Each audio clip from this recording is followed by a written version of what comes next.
नमस्कार बच्चों।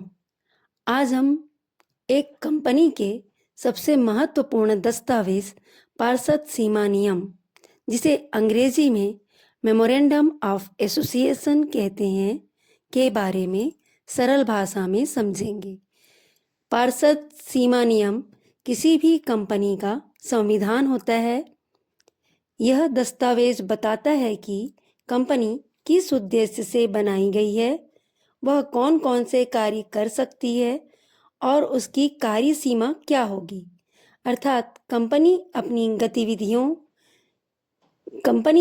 गतिविधियां किस दायरे में रहकर करेगी, यह सब इस दस्तावेज में लिखा होता है। पार्षद सीमा नियम कंपनी की पहचान और उसके स्वरूप को निर्धारित करता है। इसमें कंपनी का नाम, उसका पता, कार्य क्षेत्र, उद्देश्य, पूंजी तथा सदस्यों की देयता से संबंधित स्पष्ट जानकारी होती है। इसे देखकर कोई भी व्यक्ति समझ सकता है कि कंपनी का निर्माण किन उद्देश्यों के लिए किया गया है और वह किन कार्यों में संलग्न हो सकती है। अब बात करते हैं इनकी मुख्य विशेषताओं की। पहली विशेषता है, यह कंपनी का सबसे आवश्यक और आधारभूत दस्तावेज माना जाता है। बिना पार्षद सीमा नियम के कंपनी का अस्तित्व ही नहीं माना जाता। दूसरी विशेषता, कंपनी को अपने सभी कार्य इसी दस्तावेज में निर्धारित सीमाओं के भीतर रहकर करने होते हैं। कंपनी चाहे कितनी भी बड़ी क्यों ना हो जाए, पर वह अपने पार्षद सीमा नियम से बाहर जाकर कोई कार्य नहीं कर सकता।